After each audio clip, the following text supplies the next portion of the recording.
In the hidden realms of time, where echoes of ancient gods still hum in the cosmic void, lies a forgotten wisdom preserved in the vaults of eternity. It is here that Helena Blavatsky, seeker of occult truths and pioneer of esoteric thought, invites us to delve into the most profound mysteries of existence. In the wisdom of the gods, we journey through the echoes of primordial truths, revealed through the forgotten civilizations and ancient knowledge of the ages. From the sacred halls of Egypt's temples to the secluded monasteries of Tibet, each word pulses like a long-lost incantation, awakening the mind and soul to a deeper understanding of ultimate reality. Embark on a path where the stars themselves whisper secrets, where ancient deities illuminate the way to enlightenment, and where each page serves as a gateway to timeless wisdom. Be prepared to be mesmerized by the allure of the unknown, to be drawn in by the fascination of the infinite, and to uncover truths that transcend the boundaries of time and space. Welcome to a universe brimming with mystery and revelation, where the spirit expands and the soul finds its eternal home. The wisdom of the gods, penned by the inspired hand of Helena Blavatsky, weaves together ancient knowledge and cosmic insight in a celestial dance of light and shadow, truth and enigma. Theosophy and its doctrines are often spoken of as a religion with innovative characteristics. Is it a religion? The theosophist is not. Theosophy represents divine knowledge or science. What is the true meaning of the term theosophist? Divine or wisdom of the gods, like theogony, the genealogy of the gods. The word theo in Greek means one of the divine beings, certainly not God in the contemporary sense.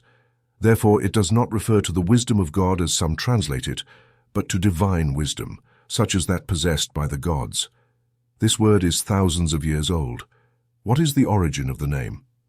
The name comes from the Alexandrian philosophers known as lovers of truth, or philalethes, from phil, meaning love, and aletheia, meaning truth. The term theosophy dates back to the 1st century of our era and was created by Ammonios Saccas and his disciples, who developed the eclectic theosophical system. What was the purpose of this system?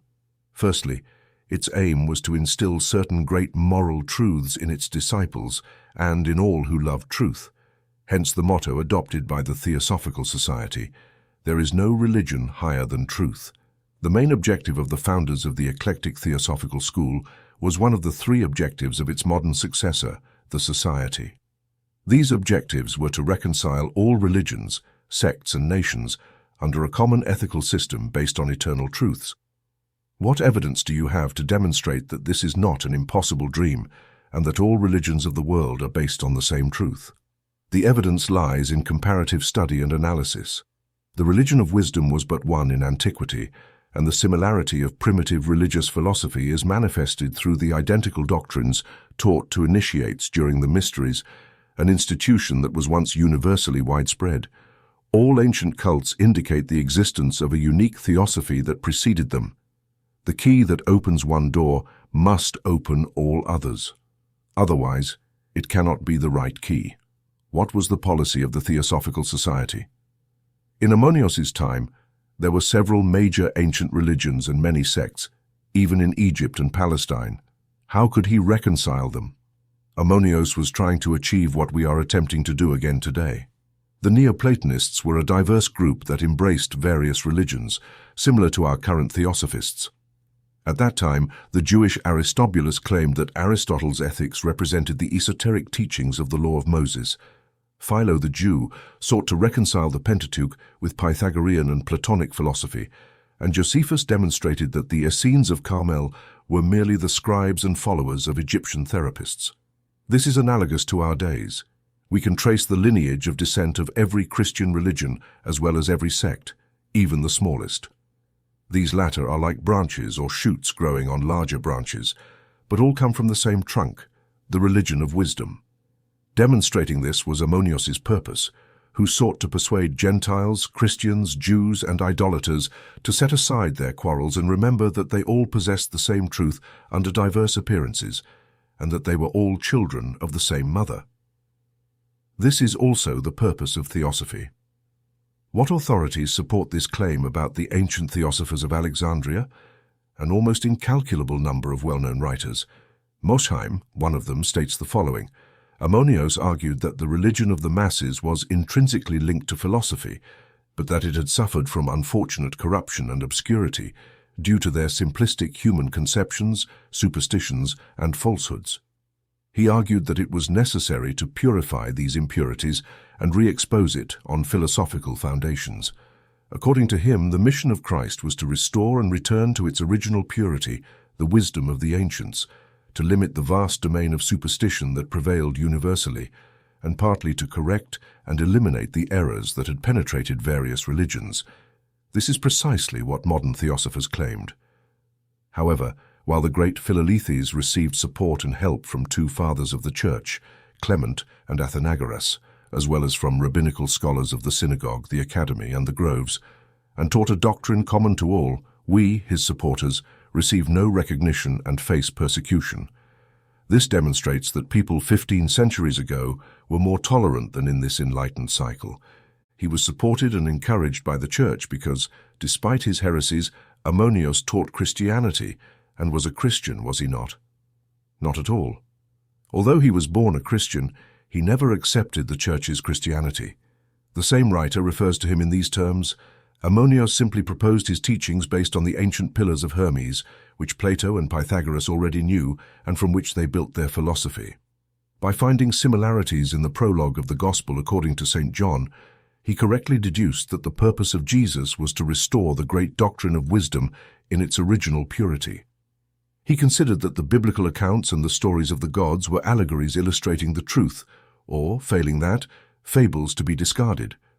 Furthermore, as the Edinburgh Encyclopedia states, Ammonios recognized that Jesus Christ was an exceptional man and the friend of God. However, he claimed that Jesus did not intend to completely abolish the worship of the gods, which he called demons, and that his only purpose was to purify the ancient religion, the religion of esoteric wisdom, throughout all ages. Question: since Ammonios never left any writings, how can we be sure that these were his teachings? Similarly, Buddha, Pythagoras, Confucius, Orpheus, Socrates, and even Jesus did not leave us their own writings. However, most of them are historical figures and their teachings have endured. The disciples of Ammonios, including Origen and Irenaeus, wrote treatises and explained his ethics. These disciples are just as historical, if not more so, than the apostolic writings. Furthermore, his supporters like Origen, Plotinus, or Longinus, counselor to the famous Queen Zenobia, left many records of the Philalethic system. In any case, until we know their public profession of faith, since the school was divided between exoteric and esoteric teachings, how have these principles reached us? You assert that the religion of wisdom was esoteric. The religion of wisdom has always been one, and as the crown of possible human knowledge has been carefully preserved. It existed many years before the Alexandrian theosophers, has reached the modern era, and will survive all religion and philosophy. Where and by whom has it been preserved? It has been preserved among the followers of all countries, among sincere seekers of truth, their disciples, and in regions of the world where these subjects have always been valued and pursued: India, Central Asia, and Persia. Could you provide me with some evidence of its esoteric character? The best proof we can offer is that in all ancient religions and philosophies, there existed an esoteric or secret teaching in addition to an exoteric or public worship. A widely known fact is that the mysteries of ancient civilizations included both the great secret mysteries and the small public mysteries in each nation.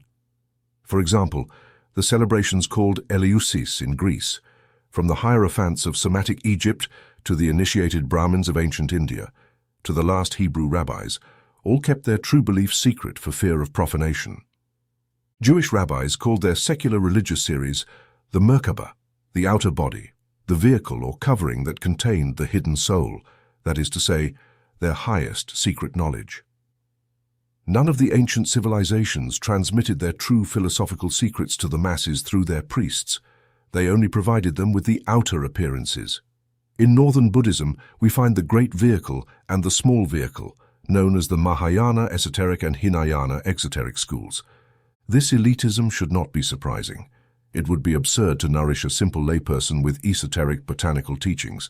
Pythagoras referred to his knowledge as the understanding of things that are, and reserved it only for his committed disciples. those who could assimilate this mental food and be satisfied with it. He engaged them in silence and secrecy. The occult alphabets and secret numbers developed from the ancient Egyptian hieroglyphic writings, the secret knowledge of which was held solely by the hierogrammates, the initiated Egyptian priests. Ammonios Sakas, according to his biographers, required his students to take an oath not to divulge his higher teachings, except to those who had already been instructed in preliminary knowledge and were also bound by an oath. Even in early Christianity, Jesus taught the people in parables and explained their meaning only to his disciples.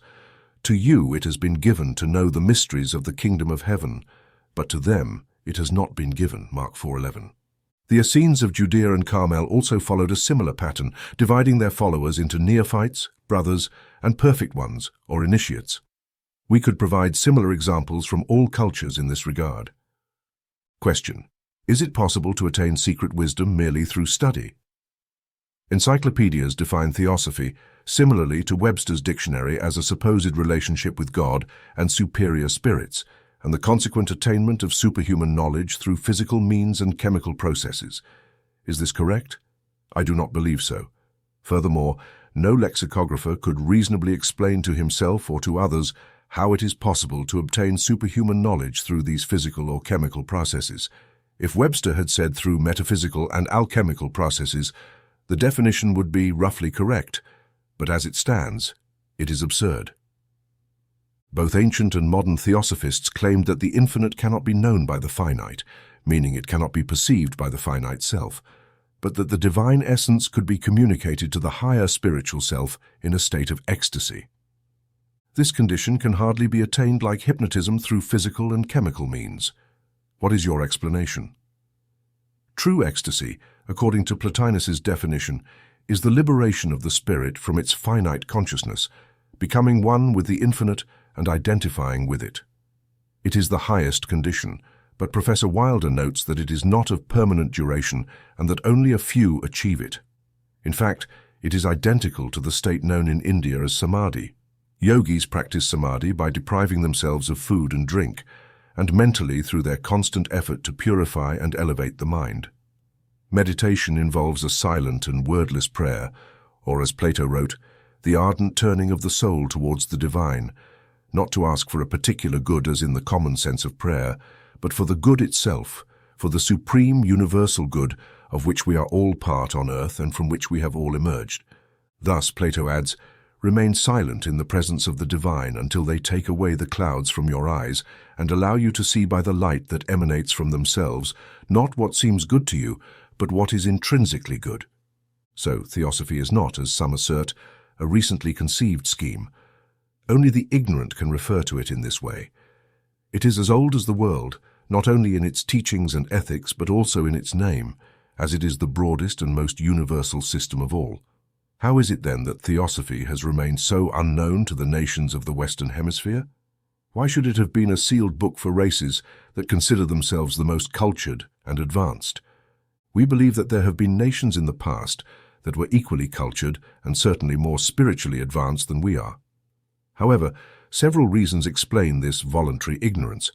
One of them was expressed by St. Paul to the cultured Athenians, the loss, over the centuries, of true spiritual vision and interest in it, due to their excessive devotion to sensory pleasures and their prolonged slavery to the dead letter of dogma and ritualism. But the main reason is that true theosophy has always been kept secret. It has provided evidence that such a secret has existed, but what was the true cause of it? The causes were as follows. First, the depravity of the average human nature and its selfishness, which always tend toward the satisfaction of personal desires at the expense of others and the family. To such people, divine secrets could never be entrusted. Secondly, their lack of reliability to avoid the profanation of sacred and divine knowledge, which led to the distortion of the most sublime truths and symbols, and to the gradual transformation of spiritual things into concrete and gross anthropomorphic images, that is, to the reduction of the idea of God and to idolatry. Theosophy is not Buddhism. Often they are called esoteric Buddhists. So, are you all disciples of Gautama Buddha? No more than all musicians are disciples of Wagner. Some of us are Buddhists by religion. But in reality, there are more Hindus and Brahmins among us than Buddhists, and more Europeans and Americans of Christian origin who have become philosophers. The error arises from a misunderstanding of the true meaning of the title of Mr. Sinnett's excellent book, Esoteric Buddhism. The last word should have been written with a single D instead of two, as then Buddhism would have meant what was intended, simply Bodha, intelligence, wisdom, instead of Buddhism, which is the religious philosophy of Gautama. Theosophy, as already mentioned, is the wisdom religion. What is the difference between Buddhism, the religion founded by the Prince of Kapilavastu, and Buddhism, the wisdom that you say is synonymous with Theosophy? The same difference that exists between the secret teachings of Christ, known as the mysteries of the kingdom of heaven, and the subsequent ritualism and dogmatic theology of the churches and sects. Buddha means the awakened one, by Bodha, or understanding, wisdom. This was transmitted in its essence, the esoteric teachings that Gautama shared only with his selected arhats. But some Orientalists deny that Buddha ever taught any esoteric doctrine. They might as well deny that nature has secrets hidden from men of science. Later, I will demonstrate this with the conversation of Buddha with his disciple Ananda.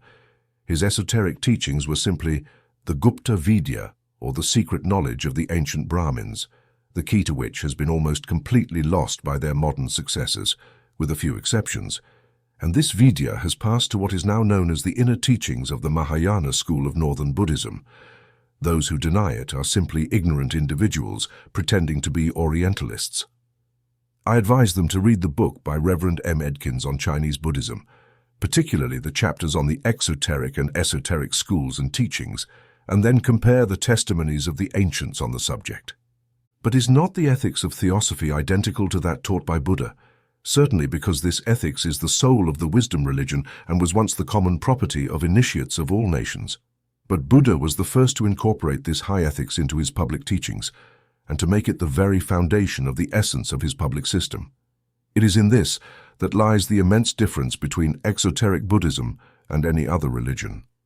While in other religions, ritualism and dogma occupy the first and most important place, in Buddhism, it is ethics that has always been the most insistent. This explains the almost identical similarity between the ethics of Theosophy and that of the religion of Buddha. There are significant differences, a major distinction between Theosophy and exoteric Buddhism. The latter, represented by the Southern Church, completely denies A, the existence of any deity, and B, any conscious life after death or even any self-conscious individuality surviving in man.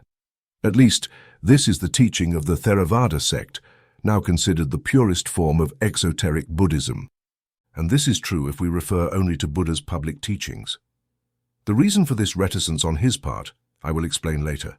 However, the schools of the Northern Buddhist Church, established in the countries where his initiated arhats withdrew after the master's death, teach all that is now called the theosophical doctrines of the initiates, thus demonstrating that the truth has been sacrificed for the sake of the dead letter by the overzealous orthodoxy of Southern Buddhism. But how much more grand and noble, philosophical and scientific, even in its dead letter, is this teaching compared to any other church or religion? However, Theosophy is not Buddhism. The modern Theosophical Society is neither exoteric nor esoteric Buddhism. Question: then are your doctrines not a revival of Buddhism nor completely copied from Neoplatonic Theosophy? No, they are not. But to these questions, I can give no better answer than by quoting a statement read on Theosophy by Dr. J. DeBach, FTSR, at the last Theosophical Convention in Chicago, America, in April 1889. No living theosophist has better expressed and understood the true essence of Theosophy than our honorable friend Dr. Bach. The Theosophical Society was established with the purpose of disseminating the theosophical teachings. It is not the first of its kind. It has a book titled Theosophical Transactions of Philadelphia, printed in London in 1697. Likewise, I possess another volume titled Introduction to Theosophy, or the Science of the Mystery of Christ, which encompasses the philosophy of all aspects of life, both magical and spiritual, and serves as a guide to attaining the highest purity, holiness, and evangelical perfection. This book, published in London in 1855, also offers guidance for attaining divine vision and the sacred arts of angels, as well as other prayers for regeneration. Here is the dedication of this book. To the students of universities, colleges, and schools of Christendom, to the professors of metaphysical, mechanical, and natural sciences in all their forms, to educated men and women in general, of fundamental Orthodox faith, to deists, Arians, Swedish academics, and other defective and unfounded rationalists and skeptics of every kind, to Mahometans, Jews, and patriarchs of Eastern religions of just and enlightened spirit, but especially to the evangelical minister and missionary, whether to barbarous or intellectual peoples, this introduction to theosophy, or the science of the foundation and mystery of all things, is very humbly and affectionately dedicated. The following year, in 1856, another volume of 600 pages, Royal Octavo format, in diamond type, titled Theosophical Miscellanies, was published. 500 copies were printed, intended to be distributed free of charge in libraries and universities. These early movements, of which there were many, arose within the Church with people of great devotion, seriousness, and unimpeachable character. All these writings were presented in an orthodox manner, using Christian expressions. And just as the writings of the eminent ecclesiastic William Law stood out primarily for their great seriousness and piety, they were simply attempts to unravel and explain the deepest meanings and the original sense of the Christian scriptures, as well as to illustrate and develop the theosophical life. These works were quickly forgotten and are now generally unknown. They attempted to reform the clergy and revive authentic devotion, but were never well received. A single word, heresy, was enough to relegate them to oblivion, as was the case for all such utopias at the time of the Reformation. Johann Reuchlin made a similar attempt with the same result, despite his close friendship and trust in Luther. Orthodoxy has never sought to be enlightened and informed. These reformers were warned, just as Paul was by Festus, that their quest for knowledge had led them to the brink of madness, and that continuing would be dangerous. Beyond the verbiage, which was partly the result of the habits and education of these writers, and partly due to the religious restrictions imposed by secular power, we arrive at the heart of the matter. These writings were authentically theosophical in the knowledge of humanity regarding its own nature and the higher life of the soul. The current theosophical movement has sometimes been misunderstood as an attempt to convert Christianity into Buddhism, which simply means that the word heresy has lost its ability to inspire fear and has ceased to have power. Throughout history, individuals from various eras have understood the theosophical doctrines in their lives to varying degrees. These doctrines are not tied to any particular religion nor limited to a specific society or period. They are the inherent heritage of every human soul. Orthodoxy must be developed by each individual according to their own nature and needs. This explains why those who have considered theosophy a new religion have sought in vain for a specific creed and rituals. Its creed is fidelity to the truth, and its ritual is to honor every truth through its application in life. The limited understanding that the masses have of the principle of universal brotherhood is reflected in the weak recognition of its transcendent importance, as can be seen in the diversity of opinions and the false interpretations regarding the Theosophical Society. This society was founded on a single fundamental principle, the essential brotherhood of humanity. As has been briefly and imperfectly exposed here, it has been criticized and accused of being Buddhist and anti-Christian, as if it could be both at once, while Buddhism and Christianity, in their original forms presented by their inspired founders, emphasize brotherhood as the heart of their doctrine and life. Theosophy has also been perceived as something new, or at best, as an ancient mysticism disguised under a new name. Although it is true that many societies promoting altruism or essential brotherhood have adopted different names, it is also true that many of them have self-proclaimed as theosophists, sharing principles and goals similar to those of the current society bearing this name. In all these societies, the fundamental doctrine has been the same while everything else has been secondary. However, one cannot ignore the fact that many people are attracted to the secondary and neglect or ignore the essential. There could be no better or more explicit answer from a man who is one of our most respected and sincere theosophists to your questions about the system he prefers or follows. In this case, in addition to Buddhist ethics, none in particular and all in general. We do not cling to any religion or philosophy in particular. Instead, we take what is good from each. However, it is important to note that, like other ancient systems, Theosophy is divided into exoteric and esoteric sections. What is the difference?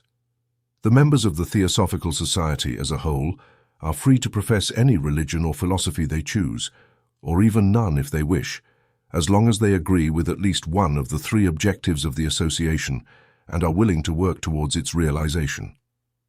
The Society is a philanthropic and scientific body dedicated to disseminating the idea of brotherhood in practice rather than in theory.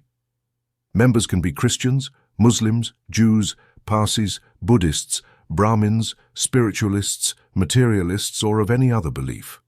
The important thing is that each person is a philanthropist, a scholar, a seeker of Aryan literature and other ancient literatures, or a student of psychic phenomena. In summary, each member must contribute as much as possible to the realization of at least one of the program's objectives. Otherwise, there is no reason to be a companion. Such is the nature of the majority of the Exoteric Society, composed of affiliated and non-affiliated members. These members may or may not become de facto theosophists.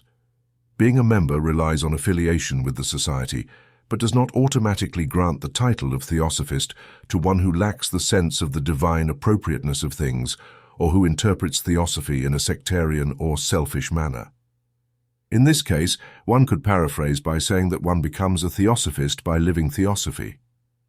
Theosophists and members of the TS, you may ask, does this apply to lay members, as I understand? And what about those who pursue the esoteric study of theosophy? Are they the true theosophists? Not necessarily, as long as they have not proven themselves to be. They enter the inner group and commit to following as strictly as possible the rules of the occult body.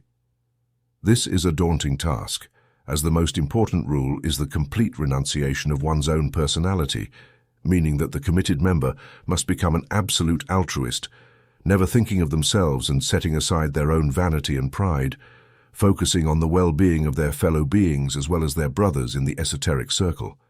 They must live, if the esoteric teachings serve them, a life of abstinence in all aspects, of renunciation and strict morality, fulfilling their duty towards all human beings. The few true theosophists in the Theosophical Society are found among these members. This does not mean that outside the Theosophical Society and the inner circle there are no theosophists, for there are, and in greater numbers than people imagine, certainly more than among the lay members of the Theosophical Society. So what is the point of joining the so-called Theosophical Society in this case? What is the incentive? None, except for the advantage of receiving esoteric instructions, the true teachings of the religion of wisdom, and if the real program is followed, to obtain much help and mutual sympathy. Unity is strength and harmony, and well-coordinated simultaneous efforts produce wonders. This has been the secret of all associations and communities since the beginning of humanity. But why might a balanced-minded individual with unwavering determination, someone with great energy and perseverance, not become an occultist and even an adept if they work alone? It is possible that someone may succeed, but the odds of failure are 10,000 to 1. Among other reasons nowadays, there are no books on occultism or theurgy that explain the secrets of alchemy or medieval theosophy in simple language. Everything is filled with symbolism or parables, and since the key to these symbols has been lost in the West for centuries, how can anyone learn the correct meaning of what they read and study? This is where the greatest danger lies, leading to unconscious black magic or the most powerless mediocrity. Anyone who does not have an initiate as a teacher would do well to set aside this dangerous study. Just look around and observe. While 2/3 of civilized society ridicule the very idea that there is anything in theosophy, occultism, spiritualism, or Kabbalah, the other third is composed of individuals from the most diverse and opposing groups. Some believe in the mystical and even the supernatural, but each has their own interpretation. Others embark alone on the study of Kabbalah, psychic phenomena, mesmerism, spiritualism, or some form of mysticism. The result is that there are not two people who think alike or agree on any fundamental occult principle. Although many proclaim to hold ultimate knowledge and claim to be true adepts, there is not only no precise and scientific knowledge of occultism available in the West, but even true astrology, the only branch of occultism that has laws and a defined system in its exoteric teachings, is misunderstood. Moreover, No one has an adequate understanding of true occultism. Some limit ancient wisdom to Kabbalah and the Jewish Zohar, which everyone interprets according to their own understanding of rabbinical methods. Others consider Swedenborg or Boehmer as the latest expressions of the highest wisdom, while some see mesmerism as the great secret of ancient magic. All those who follow their theories quickly drift towards black magic due to ignorance, and those who avoid it lack evidence or criteria to distinguish the true from the false. We must understand that the inner group of the Theosophical Society aspires to learn what makes true initiates or masters of esoteric wisdom. The physical presence of such masters is not necessary. It is enough that they instruct some of those who have studied under their direction for years and have devoted their whole lives to their service. These can then, in turn, transmit the knowledge received to others who have not had this opportunity. A portion of the true sciences is better than a mass of undigested and poorly understood knowledge. An ounce of gold is worth more than a ton of dust. But how can one know if this ounce of gold is real or merely a counterfeit? A tree is recognized by its fruits, a system by its results.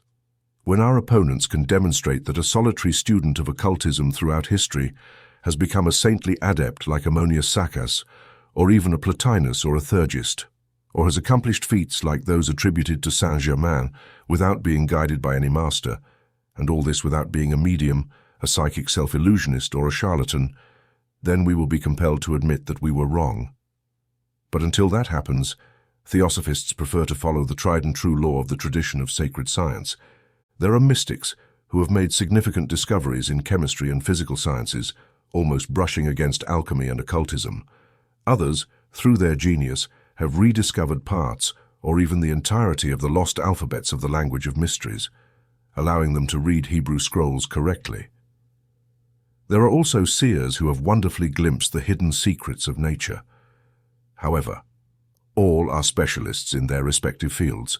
One is a theoretical inventor, another a sectarian Kabbalist, a third a modern Swedenborg, who rejects anything that does not correspond to their particular science or religion.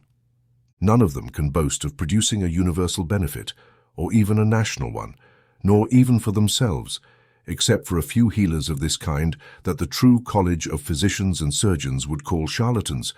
None has helped humanity with their science, nor even a significant number of people in their own community. Where are the Chaldeans of old who performed wonderful healings, not by complex means, but by simple things? Where is Apollonius of Tyana, who healed the sick and raised the dead in any climate and circumstance? We know some first-class specialists in Europe, but none of the second class except in Asia, where the secret of yogis, capable of living in death, is still preserved. Producing such adepts is the goal of theosophy.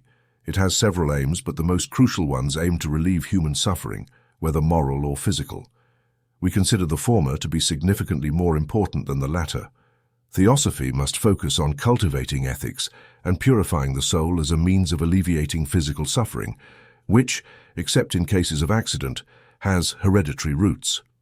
The pursuit of occultism for selfish purposes to satisfy personal ambitions, pride and vanity does not lead to the true purpose.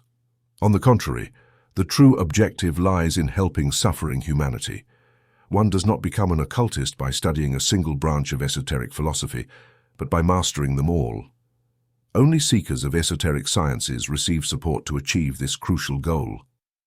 Any lay member is entitled to a general education if they wish, but few are willing to become what are called active members, most preferring to remain inactive in theosophy.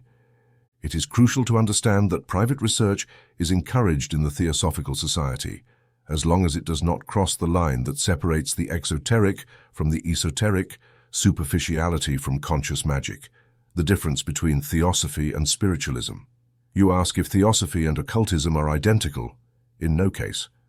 An individual can be a highly competent theosophist, whether inside or outside the society, without being an occultist. But no one can be a true occultist without being a true theosophist. Otherwise, they simply become a black magician, conscious or unconscious. What does that mean? As mentioned earlier, a true theosophist must live according to the highest moral principles, strive to experience unity with all humanity, and be constantly devoted to the service of others.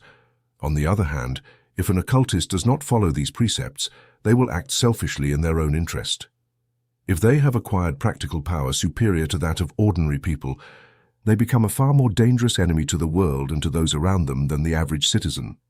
It is therefore evident that an occultist is simply someone who possesses more power than others.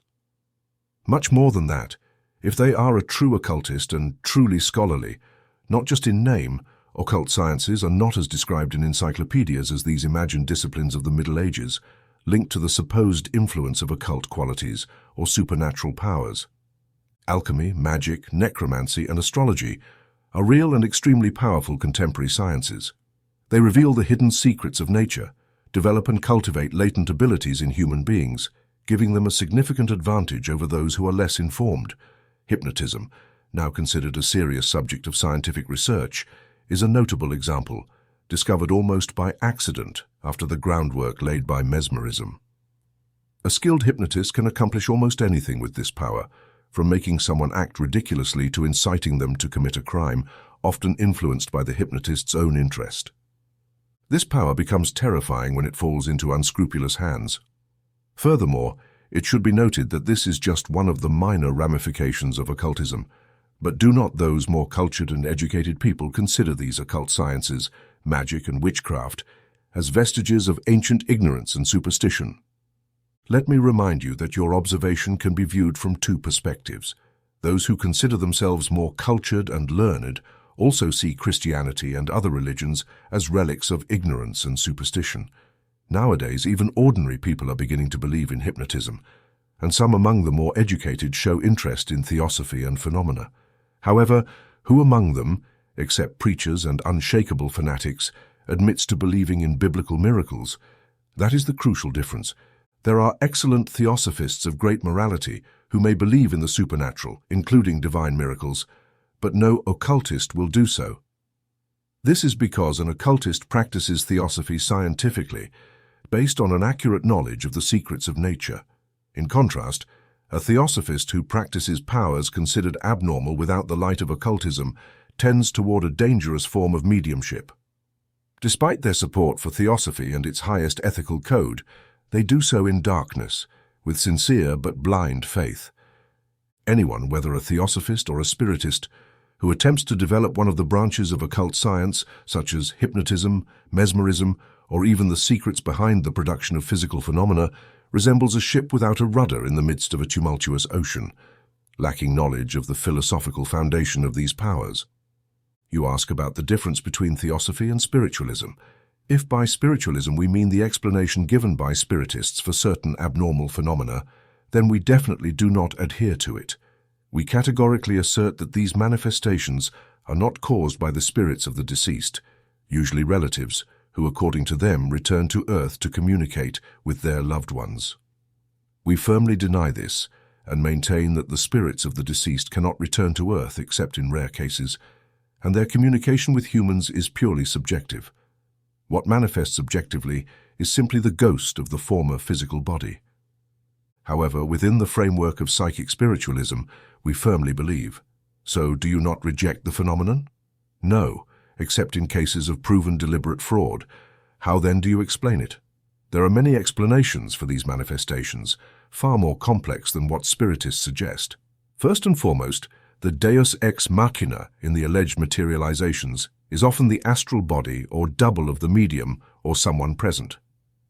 This astral body is also responsible for phenomena such as writing on the board or manifestations in the manner of the Davenports that you have mentioned normally. What causes the rest of the time? It depends on the nature of the manifestations. Sometimes they are the astral remnants and calosynthic envelopes of deceased personalities, and other times they may be elementals. Spirit is a term with multiple meanings.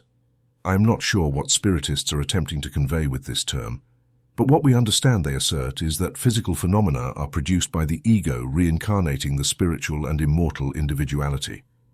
We completely reject this hypothesis. The individual consciousness of the discarnate cannot materialize or return from its own mental plane to the earthly objective plane. But many communications from spirits seem to demonstrate an intelligence and knowledge of facts unknown to the medium, and sometimes even not consciously present in the mind of the investigator or audience. This does not necessarily prove that this intelligence and knowledge come from spirits or incorporeal souls. It is known that somnambulists compose music, poetry, and solve mathematical problems while in a trance state, without ever having learned music or mathematics. Others have intelligently answered questions posed to them, and in several cases have spoken languages such as Hebrew and Latin, which they were completely ignorant of when awake. All this in a state of deep sleep. So you argue that this has been caused by spirits. But how do you explain it? We argue that since the divine spark in the human being is unique and essentially identical to the universal spirit, our spiritual self is practically omniscient, but it cannot manifest its knowledge due to the limitations of matter. The more these limitations are lifted, that is, the more the activity and independent consciousness of the physical body are suspended, as in deep sleep or deep trance or in illness, the more the inner self can manifest fully on this plane. This is our explanation for these truly wonderful phenomena of a higher order, where undeniable intelligence and knowledge are manifested. As for lower-order manifestations, such as physical phenomena and common spirit subjects, explaining them, even the most important aspects of our teaching on the subject, would require more space and time than we can allocate at the moment. We do not wish to interfere in the belief of spiritists more than in any other belief. The burden of proof must rest on those who believe in spirits, and nowadays, although some are still convinced that the superior type of manifestations is produced by discarnate souls, their leaders and the most learned among spiritists are the first to admit that not all phenomena are caused by spirits. Gradually, they will come to recognize the whole truth. In the meantime, we neither have the right nor the desire to proselytize for our viewpoints regarding cases of purely psychic and spiritual manifestations. We believe in the intercommunication of the living human spirit with that of discarnate personalities. Does this mean you completely reject the philosophy of spiritualism? If by philosophy you mean its rudimentary theories, then yes, we do. But in reality, they lack a true philosophy. This is what its best defenders, its most serious intellectuals, maintain. Their fundamental, unique, and indisputable truth is that phenomena are caused by invisible forces and intelligences through controlled means. No one except an extreme materialist in the manner of Huxley's Great Toe School wants to or can deny it. However, regarding their philosophy, allow me to read what the skillful editor of the journal Light, Mr. Oxon, one of the few philosophical spiritists, has to say about their lack of organization and their blind fanaticism. It is worth paying attention to this point, as it is of paramount importance. We possess experience and knowledge alongside which all other knowledge seems comparatively insignificant. The ordinary spiritist becomes irritated when someone questions their certain knowledge of the future and their absolute certainty of life after death. While others have explored the uncertain future with caution, they advance with confidence as if they have a map and know their way. Where others have stopped at pious aspirations or have settled for an inherited faith, they presume to know what others only believe, and that with their abundant evidence they can complete the faith of those who wane based solely on hope. They are grandiose in their approach to the deepest expectations of humanity. They seem to say, "You hope for what I can prove. You accept a traditional belief in what I can demonstrate experimentally, using the most rigorous scientific method. The old beliefs collapse. Abandon them and rid yourselves of them. They contain as many falsehoods as truths. Only by building on a solid foundation of demonstrated facts can you erect a stable superstructure around you. The old beliefs are collapsing. Avoid the shock and get off this path. When having a practical interaction with such a remarkable person, what is the result? It is something surprising and at the same time disappointing. They are so sure of their perspective that they do not bother to understand the interpretation others make of their actions. The wisdom accumulated over the centuries has attempted to explain what they rightly consider proven. However, they do not pay attention to this past research. They are not even entirely in agreement with their own spiritist colleagues. This reminds one of the story of the old Scottish woman who, with her husband, formed a church and held the keys to heaven. Or rather, she held them because she was not sure. Similarly, the different sects and subsects of spiritists look at each other with uncertainty. Once again, the collective experience of humanity shows that unity strengthens while disunity weakens. Working side by side with training and discipline, a group in an army can face 100 untrained people. Organization in every field of human work means success, efficiency, saving time and effort, profit, and growth. Lack of method, absence of a plan, disorganized work, irregular energy, and effort without discipline mean failure. The voice of humanity confirms this truth. The spiritist accepts this verdict and acts accordingly. They are clearly not opposed to organizing themselves. They see themselves as a law unto themselves and a problem for their peers. Luz, June 22, 1889. I have been informed that the Theosophical Society was founded to ultimately combat spiritism and the belief in the survival of human individuality. Is this correct? You are misinformed. All our beliefs rest on this immortal individuality. However, like many others, you confuse personality with individuality. Western psychologists do not seem to have established a clear distinction between the two, yet this difference is key to understanding Eastern philosophy and is at the root of the divergence between theosophical teachings and modern spiritism. This may generate more hostility among some spiritists. I must assert that theosophy is the true and pure spiritism, while modern spiritism as practiced by the masses is merely a transcendental materialism. Could you explain your idea more clearly? What I mean is that while our teachings insist on the identity of spirit and matter, and we say that spirit is potential matter and that matter is merely crystallized spirit, like ice is solidified vapor, we maintain that the original and eternal condition of everything is not spirit, but what we might call meta-spirit. Visible and solid matter is only its periodic manifestation. We argue that the term spirit can only apply to true individuality. But what is the distinction between this true individuality and the self or ego of which we are all aware? However, this difference is key to understanding Eastern philosophy and is at the root of the divergence between theosophical teachings, which may generate more hostility among some spiritists. I must assert that theosophy is the true and pure spiritualism, while modern spiritualism as practiced by the masses is merely a transcendental materialism. Can you explain your idea more clearly?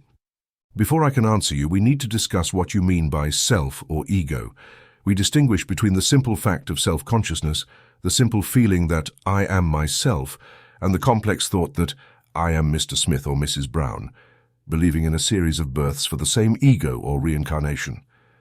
This distinction is the fundamental pivot of the entire idea. As you can see, Mr. Smith actually represents a series of daily experiences strung together by the thread of memory, forming what Mr. Smith calls himself. But none of these experiences is really the self or ego, nor does it give Mr. Smith the feeling of being himself, as he forgets most of his daily experiences, and these only produce the feeling of ego as long as they last. We theosophists distinguish between this set of experiences that we call the false personality, as they are so finite and ephemeral, and that element in man that gives the feeling of I am myself. It is this I am myself that we call true individuality, and we say that this ego or individuality is like an actor playing many roles on the stage of life. Let us call each new life on earth of the same ego a night on the stage of a theatre. One night, the actor or ego appears as Mab, the next as Shiloh, the third as Romeo, the fourth as Hamlet or King Lear, and so on, until he has gone through the entire cycle of incarnations. The ego begins its life journey as a sprite, an Ariel or a Puck, playing the role of a superhero, a soldier, a servant, or a chorus member. Then it rises by playing leading roles, interspersed with insignificant ones until it finally withdraws from the stage like Prospero the magician. I understand. Are you saying that this true ego cannot return to earth after death?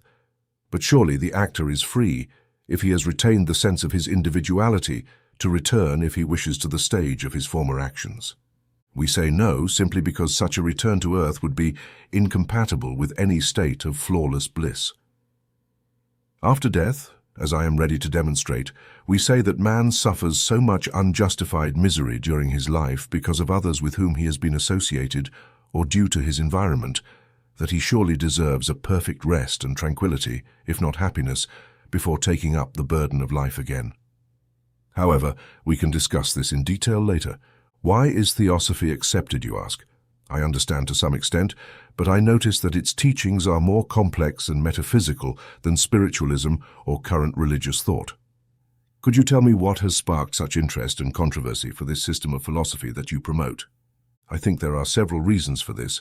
Among the causes that can be mentioned first, there is a strong reaction against the excessively materialistic theories that currently prevail among scientists. Then, there is a general dissatisfaction with the artificial theology of the various Christian churches, as well as with the growth and rivalry of many religious sects. Thirdly, more and more people realize that clearly contradictory beliefs cannot be true, and that unsupported claims cannot be real. This natural distrust of conventional religions is exacerbated by their failure to preserve morality and purify society and the masses. Fourthly, many believe, and some know, that there must exist a philosophical and religious system that is scientific rather than purely speculative. Finally, there is perhaps the belief that this system must be sought in teachings far older than any modern religion. But how exactly did this system appear at that time? It happened because the time was ripe, as demonstrated by the determined effort of many eager students to discover the truth, whatever the cost or wherever it was hidden. Seeing this, the guardians allowed at least some parts of this truth to be proclaimed. If the formation of the Theosophical Society had occurred a few years later, half of the civilized nations would have fallen into complete materialism at that time, while the other half would have engaged in anthropomorphism and phenomenism.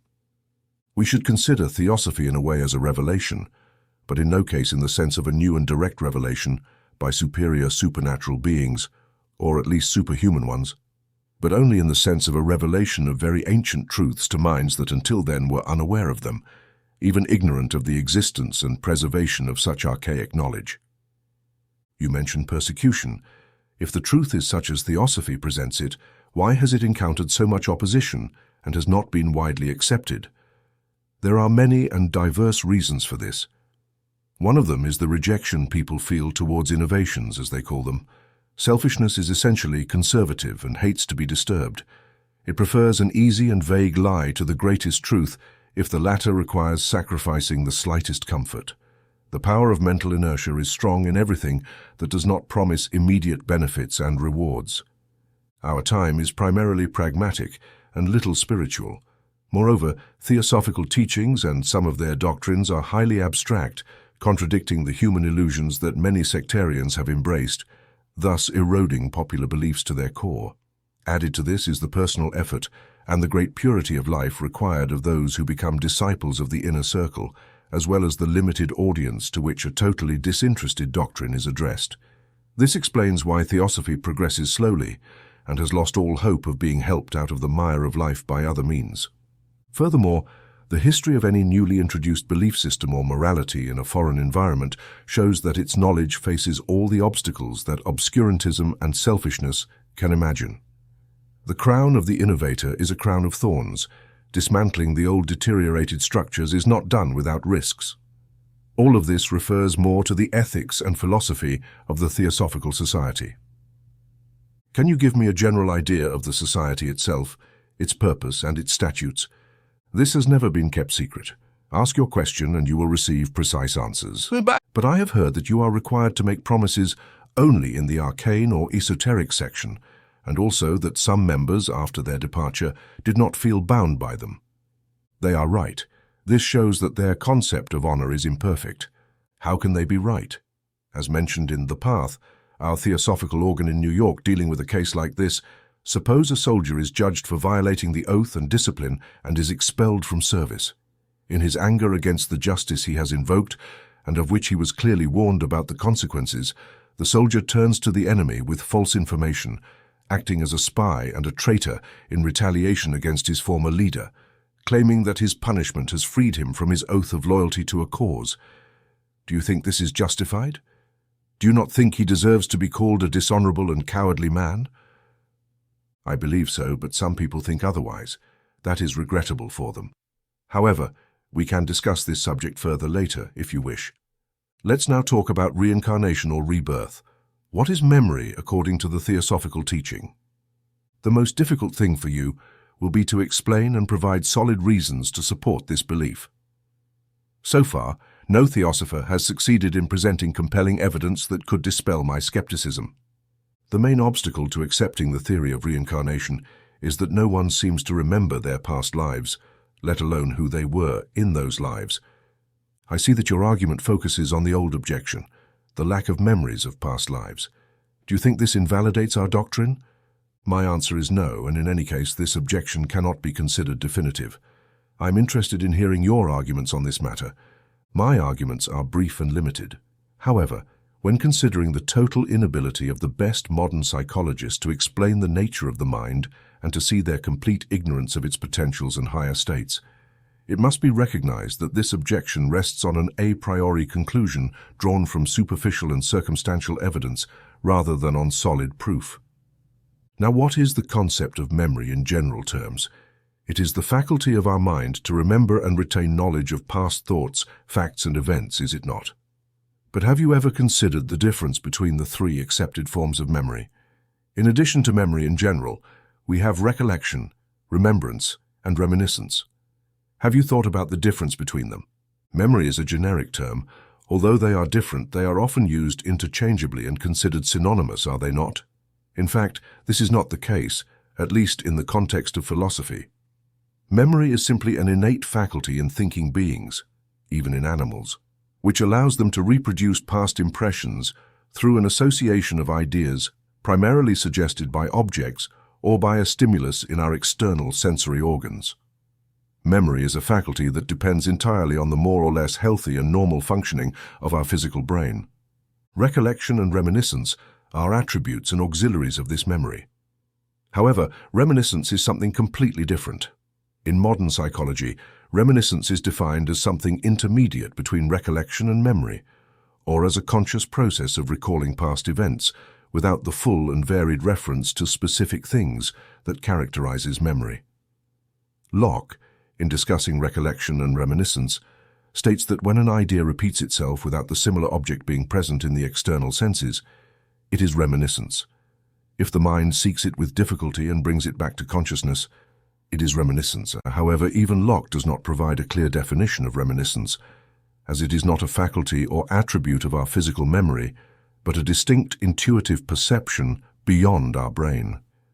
A perception that encompasses all those visions in humans considered abnormal, from the images suggested by genius to the delirium of fever and even madness, is classified in science as if it had no existence outside of our imagination.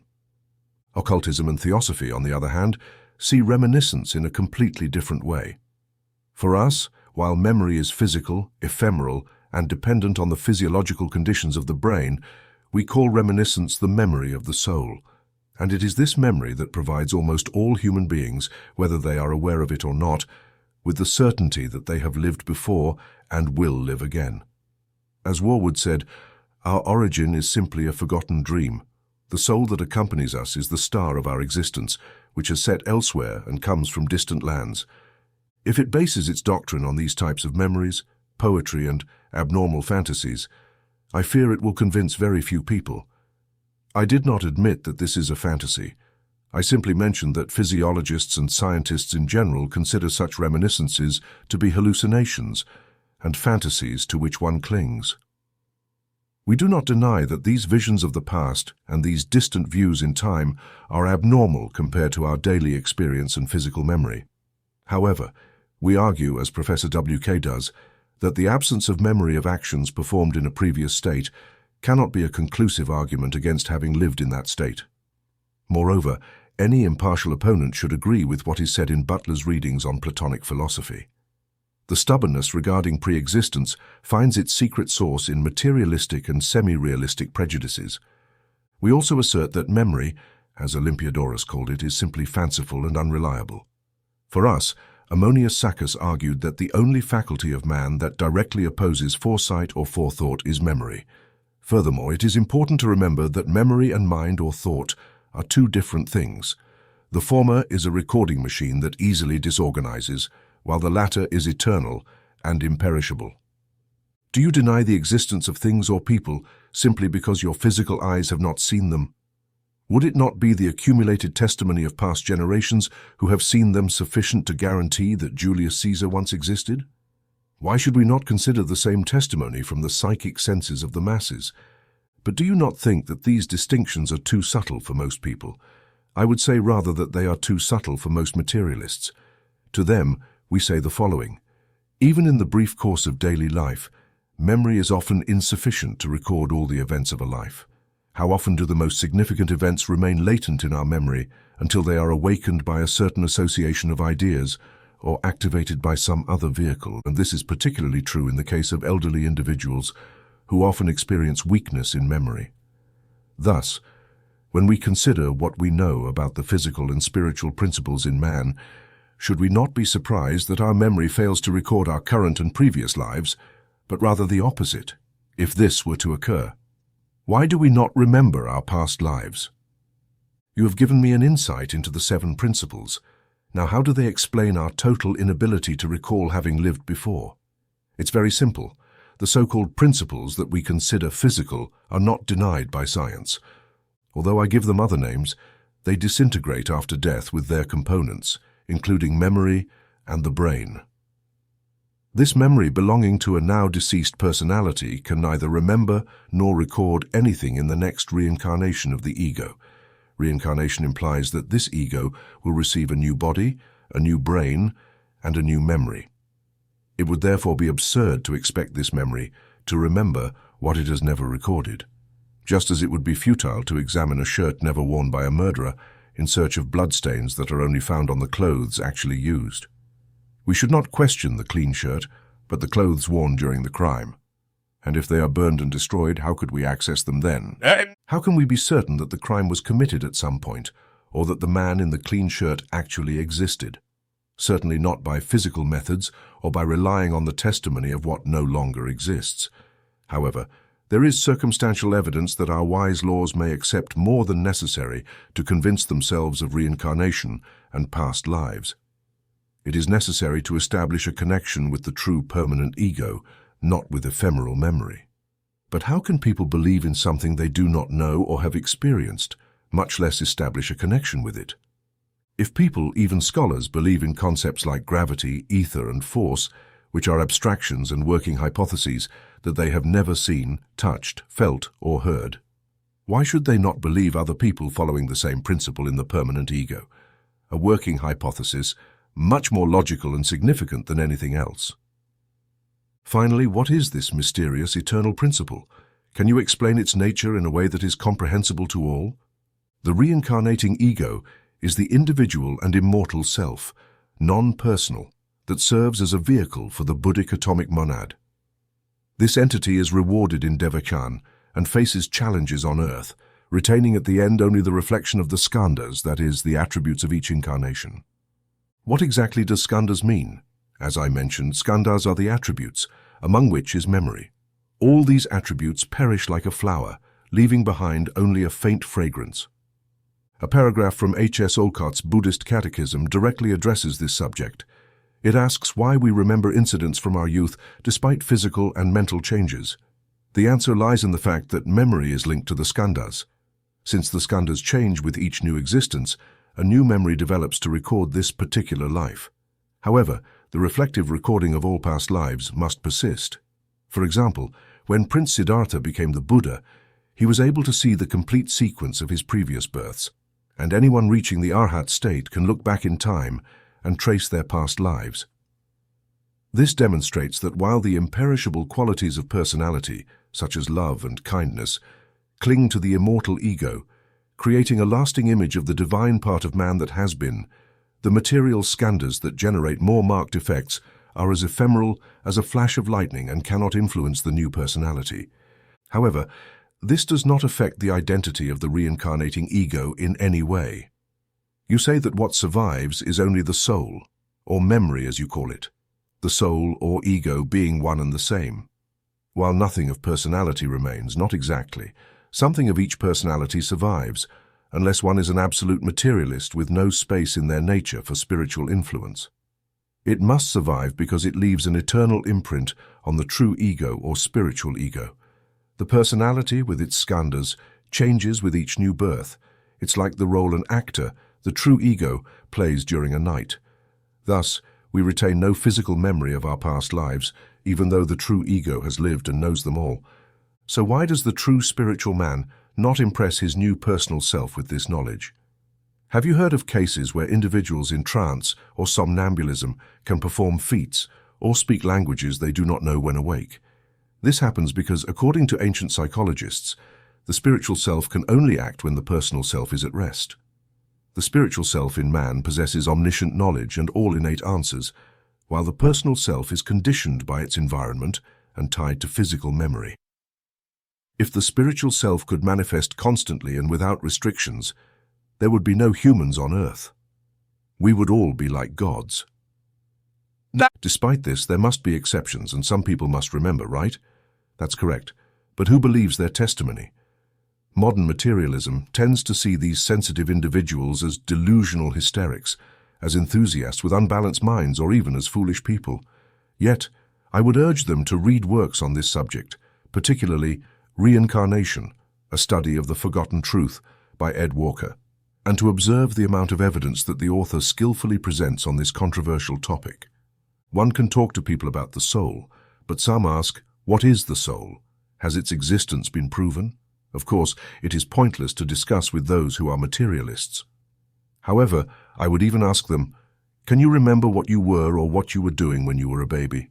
Do you have any recollection of your thoughts, actions, or experiences during the first 18 months or 2 years of your existence? So why deny that you lived before as a baby, following the same principle? Moreover, let us consider that the reincarnating ego, or individuality, retains only the essence of the experience of its past life or personality during the period between two incarnations, as if it were in a state of potentiality. Or as one might say in spiritual terms, we must also remember that the period between two rebirths extends from 10 to 15 centuries, during which physical consciousness is completely inactive, with no organs to act and therefore no existence. This explains the absence of memories in purely physical memory. You just said that the spiritual ego is omniscient. Where then is this supposed omniscience during its life of Baniko, as you call it? During this time, omniscience is latent and potential because, firstly, the spiritual ego composed of Buddhimanas is not the higher self, which being one with the soul or universal spirit, is the only one that is omniscient. And secondly, because Devachan is an idealized continuation of the earthly life recently left behind, a period of retributive readjustment and reward for the injustices and sufferings endured in this particular life. In Devachan, the ego is omniscient only in potential, and it only truly reaches omniscience in nirvana, when it merges with the universal soul spirit. However, on earth, the ego can become almost omniscient under certain abnormal circumstances and physiological changes in the body that free it from the limitations of matter. The previous examples of somnambulists and servants speaking Hebrew or playing the violin illustrate this phenomenon.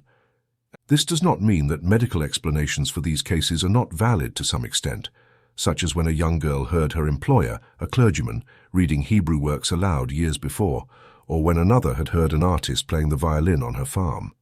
However, neither of them would have performed these actions with such perfection if they had not been driven by something that, due to its similarity with the universal spirit, possesses omniscience. In one case, the higher principle acted upon the skandhas and moved them, while in the other, the personality was somehow paralyzed and the individuality manifested. These two things must not be confused. What is the difference between the higher principle and individuality? I confess I do not yet fully understand this, and it seems that it is not easily registered in our minds. I will try to explain it again. However, it may be more difficult for some to understand than to accept childish dogmas simply because they are orthodox and therefore respectable. To fully understand this idea, we must first study the two sets of principles, the spiritual ones belonging to the imperishable ego and the material ones. Let us give them permanent names and say the following. Atma. The higher being is neither your spirit nor mine, but rather like a ray of sunlight that shines on all. It is the universally present divine principle and is inseparable from its unique absolute, the meta-spirit, in the same way that a ray of sunlight is inseparable from solar light. Buddhi, the spiritual soul, is merely its vehicle. Neither Atma nor Buddhi, nor the two together, are more useful to the body of man than sunlight, and its rays are to a stone buried in the earth.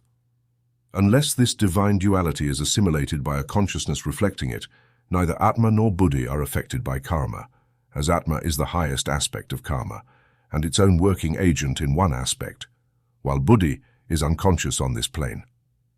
Manas is a reflected derivative of ahamkara, the concept of self or ego. Thus, when it is inseparably united with the first two, it is called the spiritual ego, and tasi, the radiant. This is the true individuality or the divine man. It is this ego that, after initially incarnating in a senseless form but animated by the presence of the inner duo, although unconscious of it, transformed this human form into a truly human being. It is this ego, this causal body, that casts its shadow over each personality that karma compels it to embody. And this ego is responsible for all the errors and sins committed through and within each new body or personality, which are the temporary masks that conceal the true individual throughout the long series of rebirths. But is this just? Why should this ego receive punishment as a result of actions it has forgotten? It has not forgotten these actions. It knows them and remembers its own actions as clearly as you remember what you did yesterday. It is because the memory of the conjunto of its physical compounds called the body does not remember what its predecessor did, that is, the previous personality. To think that the true ego has forgotten would be similar to saying that it is unjust to punish the new boots on the feet of a child who is whipped for stealing apples, because the boots know nothing of what the child has done. But do forms of communication not exist between the spiritual and human consciousness, or memory? Of course they do, but they have never been recognized by modern scientific psychologists. What do you attribute to intuition, the voice of conscience, premonitions, vague, indefinite reminiscences, and so forth, if not to these forms of communication? If only most educated people had a fine spiritual perception like yours, it would show how intuitive they are in some of their comments. Listen to what he says about the probability that all thoughts are in themselves imperishable. If the intelligent faculty suddenly revives them from memory, it would only require a different and appropriate organization of the celestial body, instead of the earthly body, to present to each human soul the collective experience of all its past lives. And this celestial body is our sweet ego concerning the reward and punishment of the ego. He asks, I have heard that the ego, regardless of the life of the person in which it incarnates on earth, is never punished after death. Is this true, except in extremely rare and exceptional cases that we will not discuss here, since the nature of punishment bears no resemblance to theological conceptions of damnation? But if the ego is punished in this life for actions committed in a previous life, then this very ego should be rewarded, whether in this life or after death, right? If we admit no punishment after death, it is because the only state the spiritual being experiences in the beyond is that of immutable happiness. What do you mean by that? Essentially, crimes and sins committed in the objective plane and in the material world cannot be punished in a world of pure subjectivity. We do not believe in the concept of hell or heaven as physical places, nor in an objective hellfire, nor in immortal worms, nor in a Jerusalem with streets paved with sapphires and diamonds. Our belief focuses on a post-mortem state, or a mental condition similar to a waking dream. We embrace an immutable law of absolute love, justice, and mercy. Under this belief, we assert that no individual, nor the material and periodic form of the spiritual entity, can justly be held responsible for the consequences of their birth. Birth is neither a choice nor the selection of parents that grants life as a whole. One is not a victim of their environment and a child of circumstances beyond their control. If every transgression were examined impartially in most cases, it would be found that 9 times out of 10, it was the sinner rather than the sin. Life, in its best description, is a ruthless game, a turbulent sea to cross and a heavy burden, often unbearable. Even the greatest philosophers have tried in vain to decipher its purpose, and all have failed, except for those who possess the key, namely the Eastern sages. In the words of Shakespeare, life is described as a fleeting shadow, a humble actor declaiming and performing its role on stage, then disappearing into silence, in a tale narrated by a fool filled with noise and confusion, devoid of meaning in its individual parts, but of paramount importance in its entirety or series of lives. In any case, most individual lives in their full development are a burden. We must believe that man is vulnerable and defenseless after being shaken like rotting wood in the tumultuous waves of life. He must be punished if he is too weak to resist it, whether by an eternity of damnation or even by temporary punishment, whether he is a great sinner or simply common, good or bad, guilty or innocent. Once freed from the weight of physical life, The exhausted Manu, the thinking ego, has earned the right to a period of complete rest and happiness. The same law, infinitely wise and more just than mercy, which imposes upon the incarnated ego the karmic punishment for every sin committed in the previous life on earth, offers the disincarnated entity now a long mental rest. This means the total forgetting of any sad experience, even the slightest painful thought that occurred in its previous life as a personality, leaving in the memory of the soul only the memories of what was happy or led to happiness. Plotinus said that our body was the true river of Lethe, for souls immersed in it forget everything. But this carries a deeper meaning. Just as our earthly body is like the river of Lethe, so too is our celestial body in the Devachan, and even more deeply. So should I understand that it is permissible for the murderer and the transgressor of divine and human law in all its forms to remain unpunished? Who has asserted this? Our philosophy supports a doctrine of punishment, as rigorous as that of the most unyielding Calvinist, but with a much more philosophical and coherent basis in absolute justice. No act, not even a sinful thought, will go unpunished. In fact, a sinful thought may be judged even more harshly than an action, as it has a greater potential to engender negative consequences. We believe in an infinitely just law of retribution, known as karma, which operates through a natural sequence of causes and their inevitable effects. How and where does this law operate? As the evangelical wisdom states, every worker is worthy of their wage, and the wisdom of the ages affirms that every action, good or bad, is a prolific father. The answer to your question lies in the combination of these two assertions. After the soul, freed from the tribulations of personal life, has received sufficient multiplied compensation. Often, karma with its waiting army stands at the threshold of Devachan. It is at this moment that the ego resurfaces to assume a new incarnation. At this crucial moment, the future destiny of the ego, now rested, balances in the scales of just retribution as it falls again under the yoke of the karmic law active in this new birth, selected and prepared by the mysterious, inexorable, yet fair and wise law. The sins of the ego's previous life are punished, but this punishment does not occur in an imaginary hell with fires and grotesque demons, but truly on this earth, the plane and region where the sins were committed. Here, the ego will atone for every wrong thought and action and ultimately reap what it has sown. Reincarnation will gather around it all the other egos who have suffered directly or indirectly at the hands of the past personality, and Nemesis will guide them on the path of the new man, hiding the old eternal ego. But where is the equity you speak of, since these new personalities are not aware of having sinned or being sinful? We must consider it just that one whose coat has been stolen by a man, then stolen again by another who acknowledges its ownership, be compensated in this manner. The new personality is nothing more than a new costume with its specific characteristics, color, shape, and qualities. But the real man who wears it is the same guilty party of yore. It is the individuality that suffers through its personality, and this is the only thing that can explain the apparent injustice in the retribution of life experiences for man. Until modern philosophers can provide a good reason why so many apparently innocent and good men are born only to suffer their whole lives, until they can explain why so many are born into extreme poverty in the slums of big cities, abandoned by fate and by their peers, until they can explain why some are born into opulence, while others open their eyes in misery, and why noble birth is often granted to the worst men and rarely to the virtuous, until they can explain why there are beggars whose minds are as noble as those of the highest men. Only then will they have the right to reject the theory of reincarnation. Poets have vaguely taught this supreme truth. Shelley believed it, and Shakespeare should have reflected on it when he wrote about the futility of birth. Remember his words, "Why should my birth bind my mind to its decline? Are not all writings subject to time? There are now legions of beggars on earth whose origins trace back to kings, and many current monarchs whose fathers were the dregs of their time." Replace the word fathers with egos and you will obtain the truth.